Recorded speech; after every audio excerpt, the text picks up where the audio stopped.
Welcome back, Fanfield family. I'm really excited for today's video because we're going to talk about my favorite materia, the enemy skill materia. Yes! Yes! Before we start, go ahead and shadow flare that subscribe button so you're always notified when a new video goes up. On with the video. Enemy skill is technically a command materia, but there's so much to it that I felt it warranted its own video. Anyone familiar with other entries in the Final Fantasy franchise will recognize enemy skill as blue magic, where certain characters learn enemy abilities through various means. To use a character from my first ever subscriber's favorite entry in the franchise as an example, Quistis in Final Fantasy VIII uses blue magic to acquire new skills and abilities from her enemies. In Final Fantasy VII, it's very similar. A character equipped with the enemy skill materia will automatically learn certain enemy abilities when they're hit by them. Even if the party member is knocked out by the attack, they'll still learn the skill. The enemy skill materia will then permanently retain that skill, even when given to another party member. The exception is if the party member that learned the enemy skill is removed from battle, such as the Midgar Zalom knocking a party member out of combat entirely, or if the party flees the fight. Further, enemy skills cannot be permanently learned from the battle square in Gold Saucer. Also, enemy skills can only be learned from their respective enemy. One party member casting an enemy skill on another party member that doesn't have the skill on their enemy skill materia will not teach the skill. Of course, the drawback to this is that enemy skill starts by doing absolutely nothing, and it's not until the party leaves Midgar that you have access to the first skill. But once you start getting more and more enemy skills, this single materia orb becomes much more useful. Unlike almost all other materia, you cannot master enemy skill. It doesn't gain AP, and even when you get all the skills on it, it won't create a new one. There are 4 enemy skill materia in the game, and that's the most you'll ever have without exploits or cheats.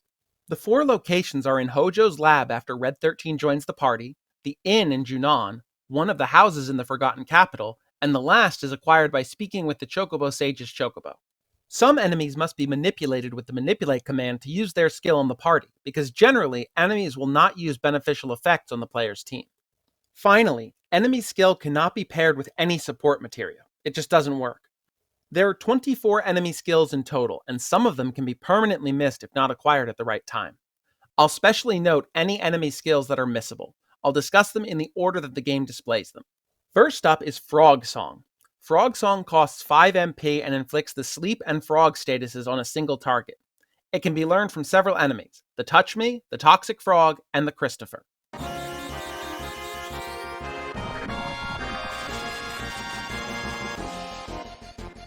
L4 Suicide costs 10 MP and will target the entire party.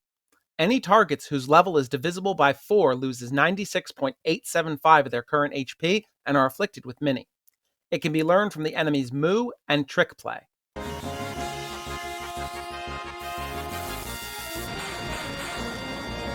Magic Hammer costs 3 MP and drains 100 MP from a single target and gives it to the caster. It can be learned from the enemy Razorweed by manipulating them. White Wind costs 34 MP and cures HP equal to the caster's current HP to all allies, and cures Sleep, Poison, Confusion, Silence, Slow, Stop, Frog, Small, Slow, Numb, Petrify, Berserk, Paralysis, Darkness, Death Force, and Resist on all allies. It can be learned from the Zemzalet through manipulation and the Wind Wing by confusing it. White Wind is one of my favorite enemy skills.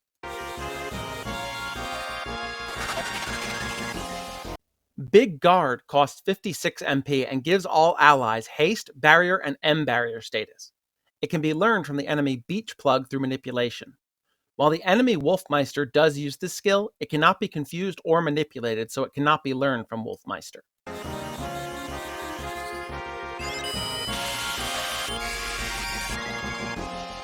Angel Whisper resurrects a single target, restores them to full HP, and cures Sleep, Poison, Confusion, Silence, Slow, Stop, Frog, Small, Slow Numb, Petrify, Berserk, Paralysis, and Darkness. If the target dies before the ability hits, it will still cast on them successfully, which includes enemies. This is one of the only ways to bring fallen enemies back to life. It can be learned from the enemy Pollen Salta through manipulation.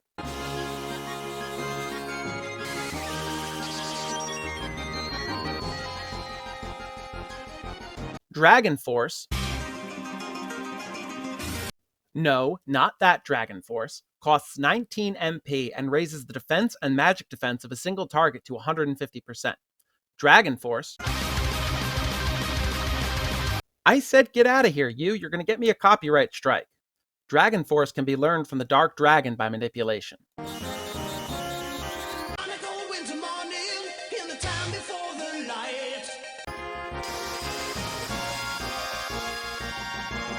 Death Force costs 3 MP and applies the Death Force status to one target. It can be learned from the enemy however the heck you adamantii this by manipulation. I almost never get Death Force because ribbons protect against instant death anyway, and I don't have to try to pronounce adamantii.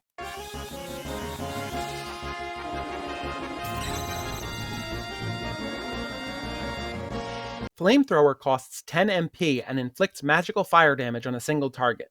It's one of the earliest enemy skills that can be learned from the Arc Dragon in the Mithril Mines and again from the Dragon enemy in Mount Nebel.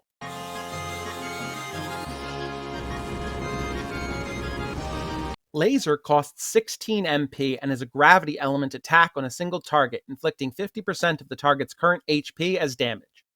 It can be learned from the Deathclaw and the Dark Dragon, though the latter has to be manipulated to use it.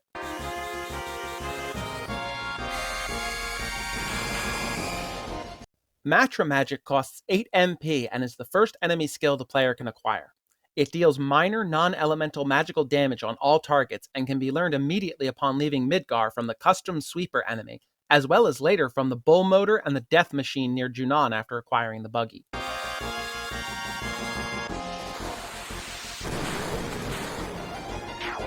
Bad Breath costs 58 MP and inflicts a number of status effects, sleep, poison, confusion, silence, frog, and small, on all targets. It can be learned only from the Malboro enemy in both the Great Glacier and in one area of the Northern Cave.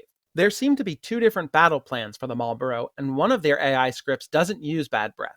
If you're trying to learn it and the Malboro you're fighting just doesn't seem to want to use it, defeat the one you're fighting and find another.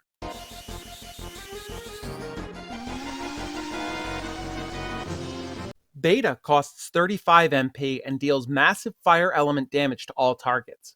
It can only be learned from the Midgar Zalome, and common knowledge would suggest that it's impossible to acquire when you first reach the swamps, but with a bit of careful planning and some luck, you can. Equip your character that has the most HP with enemy skill and fire paired to elemental on their armor, then enter the battle with the Zolom with full limit break gauges and attack with the 2 party members that don't have the enemy skill materia equipped. Once the Zolom swats one party member out of the fight with its tail, unleash with everything you have, and as the Zolom nears death, it will use Beta, which will injure the character that has the enemy skill materia and likely KO the one that doesn't. Quickly finish off the Zolom and you'll have the Beta skill. It may take a few attempts, but it's worth the effort. Beta is extremely powerful in the early game as it gives you a large amount of fire damage that hits all enemies.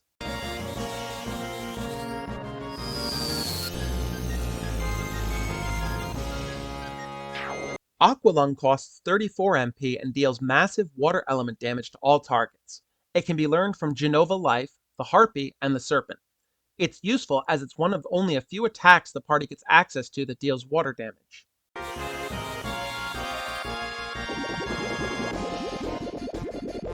Trine costs 20 MP and deals a good amount of lightning element damage to all targets. It's the first missable enemy skill on the list, as it can only be learned from the Materia Keeper boss, the boss of Yuffie's side quest Godo, and the Stilva enemy, which can only be found in the ice caves of Gaia's Cliff. It's one of my favorites, as it's a reliable source of lightning damage to all targets, and I really love the animation.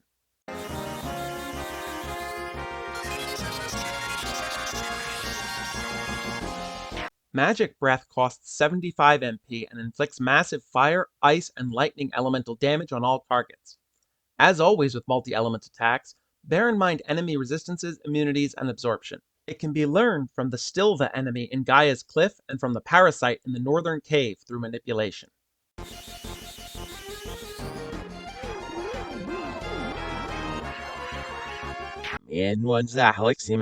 Costs 3 MP and deals non-elemental physical damage equal to the caster's max HP minus their current HP to a single target.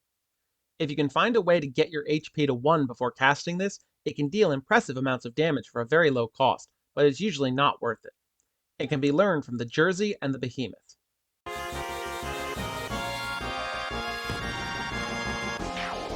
Goblin Punch costs no MP to cast. Wait, it's free? It's free!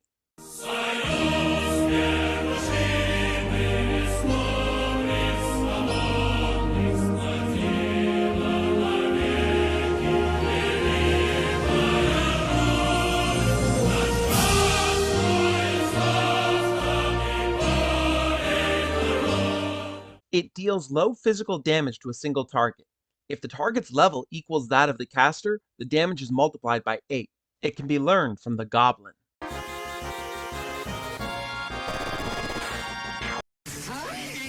Choco Buckle costs 3 MP and deals damage equal to the number of times the party has fled from battle on a single target. It can only be learned under very specific conditions from Chocobos, and because it requires the use of the Chocobo lore Materia, it is potentially missable if the player did not acquire that Materia.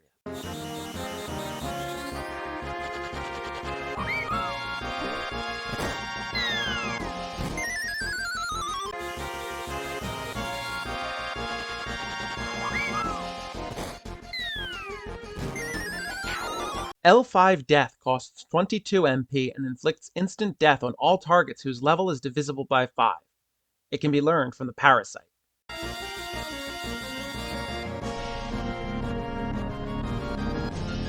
Death Sentence costs 10 MP and inflicts the death sentence status on a single target. It can be learned from the Bound Fat, Gee Spectre, and Sneaky Step enemies.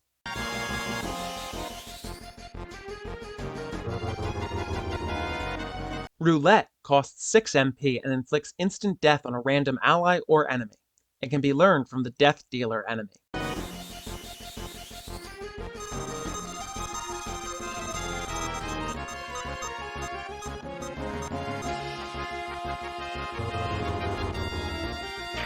Shadow Flare costs 100 MP and inflicts enormous non-elemental magic damage on a single target.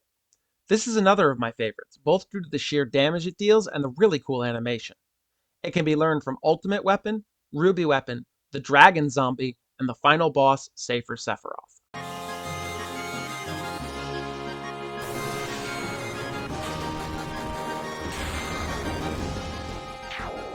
Finally, the last enemy skill is Pandora's Box. It costs 110 MP and inflicts massive non-elemental damage on all targets, ignoring magic defense.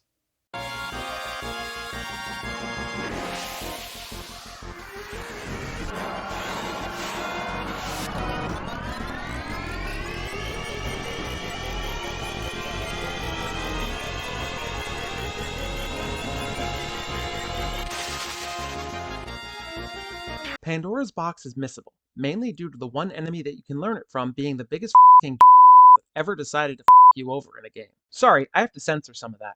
YouTube would get very angry at me if I said stuff like grapefruit, die in a fire while dragon zombie, giant Gary Busey looking mother get caught inside a gelatinous cube, you John Romero's severed head, Lopan, Superman, every single Power Ranger, Bill S. Preston, and Theodore Logan, Spock, The Rock, Doc Ock, and Hulk Hogan. Dragon zombie. Skeletal. Tennis racket with a backwards. SCP-682 at Thanksgiving dinner with a cactus. Anywho, the dragon zombie, found only in the very bottom of the northern cave, is an undead dragon. Dragon Zombie can cast Pandora's Box, but if it decides to cast the ability once its MP is below the threshold, the casting will fail. Since the Dragon Zombie is undead, using items to restore its MP will have the opposite effect, and once the spell is attempted, successful or not, no other Dragon Zombie can cast Pandora's Box. If you don't learn it from the first Dragon Zombie you fight, you'll have to reload a previous save if you want to try again.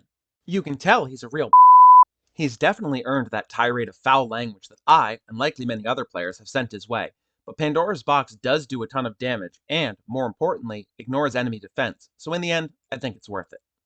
And that's all the enemy skills. I love this materia because it gives you so much versatility with only a single materia slot.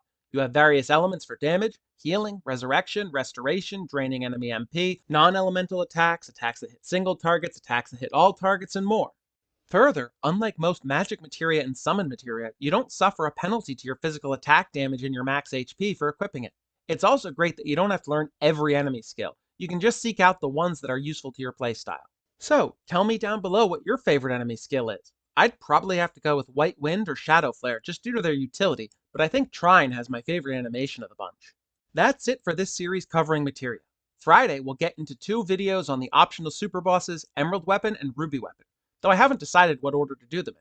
Which would you like to see first? Thanks so much for watching. I love making videos for you guys. There's more to come, so if you haven't already, hit that subscribe button, drop a like, leave a comment, share the video with your friends. It all helps enormously.